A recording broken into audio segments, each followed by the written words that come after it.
This is the third installment of a three-part series of videos about the life of Davy Crockett. I am an admirer of Mr. Crockett and all that he accomplished in his lifetime, given his meager upbringing. After moving to Gibson County in western Tennessee, Crockett immersed himself in the arduous task of providing for his large family. As had been his history up to that point in his life, he was not very successful at farming or other means of producing income. Like his father before him, he always seemed to be behind the financial eight ball and one step ahead of his creditors. Although he did his best to clear up past debts from the disastrous flood that wiped out his business interests at his previous home in Lawrence County, he always seemed to have financial problems to deal with. In 1823, he secured another term in the Tennessee General Assembly after defeating a wealthy and well-connected opponent, Dr. William Bennett, who happened to be married to the niece of Andrew Jackson. While serving this term in the legislature, he began to become a political adversary of General Jackson, a powerful fellow Tennessean who would become President of the United States in 1829. After that term in the Tennessee House of Representatives, Crockett set his sights on a higher office, U.S. Representative from Tennessee. He narrowly lost in his first try for U.S. Representative, but it became apparent that his folksy campaigning style connected with voters. He met and became a friend of Marcus Winchester, a member of a wealthy and powerful family in Memphis, Tennessee. Winchester took a liking to Crockett and committed to helping him financially if he ran for Congress again. He indeed ran again, and this time he defeated the incumbent to earn a spot in the Congress of the United States.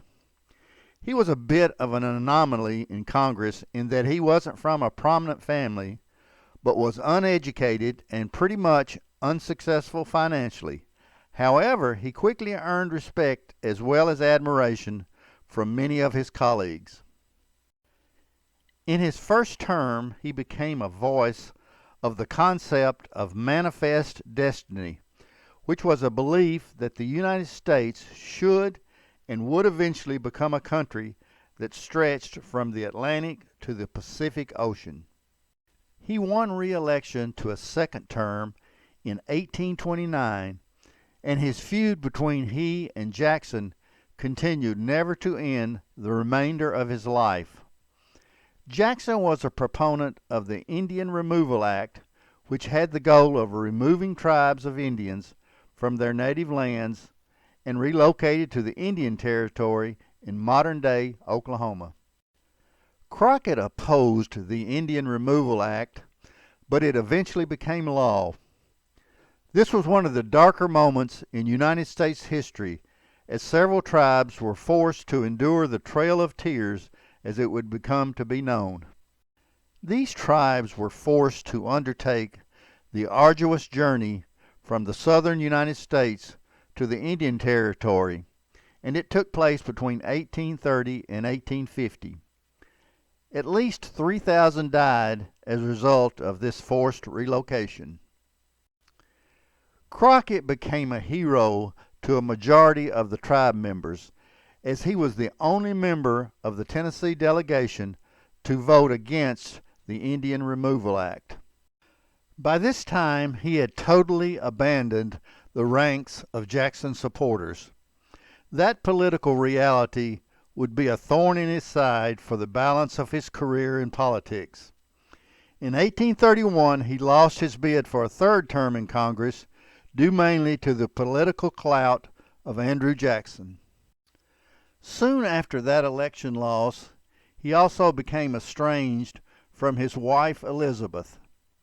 She had grown weary of the constant and consistent fact that Davy was rarely home to care for his family. He was almost always gone from home, be it to Washington, the campaign trail, fighting Indian wars, or more often than not, hunting trips. He moved to a small 20-acre rented plot of land and built a small cabin for his domicile. In 1831, an event took place that elevated Crockett to almost legendary status across the United States. A play called Lion of the West, based loosely on his life, played to sellout audiences in both New York and London. Although his name was never mentioned in the play, it was universally assumed that the lead character, Nimrod Wildfire, was in fact Davy. The famous coonskin hat was introduced by Nimrod, and it became popularly accepted that Crockett usually wore one, more fiction than fact. In 1833, he won back his congressional seat from the incumbent congressman. During his last term in office, he wrote his autobiography, which was published during the term. The book was a literary success, and he went on tour promoting it. The fact that he missed several votes while on tour was used against him by his political enemies and is believed to be one of the reasons he lost in his final campaign. Although the book did provide him a fair amount of money, he was never wise with regard to financial matters and was never able to totally climb out of debt. After that political defeat, he famously issued the message to those that voted against him, quote, "You can all go to hell. I will go to Texas," end quote. His decision to go to Texas was consistent with his lifelong habit of wanting to explore areas he had never visited.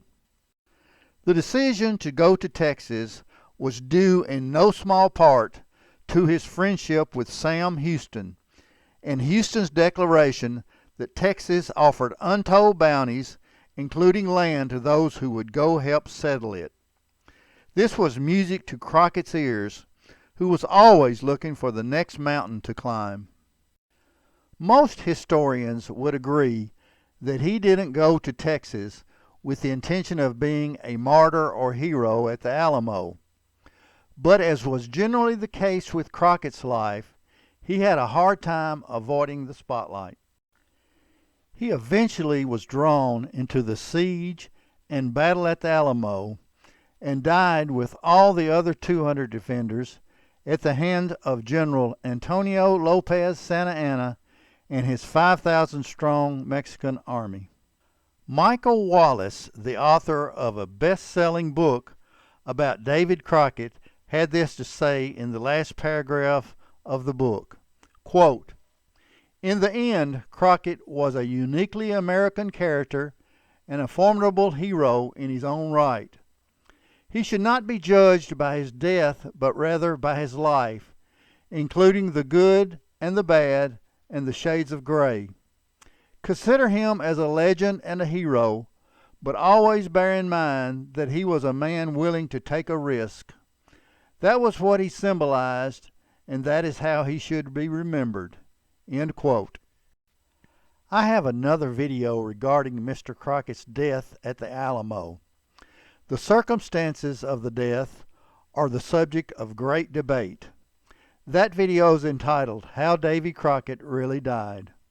I'll put a link to that video in the comments section.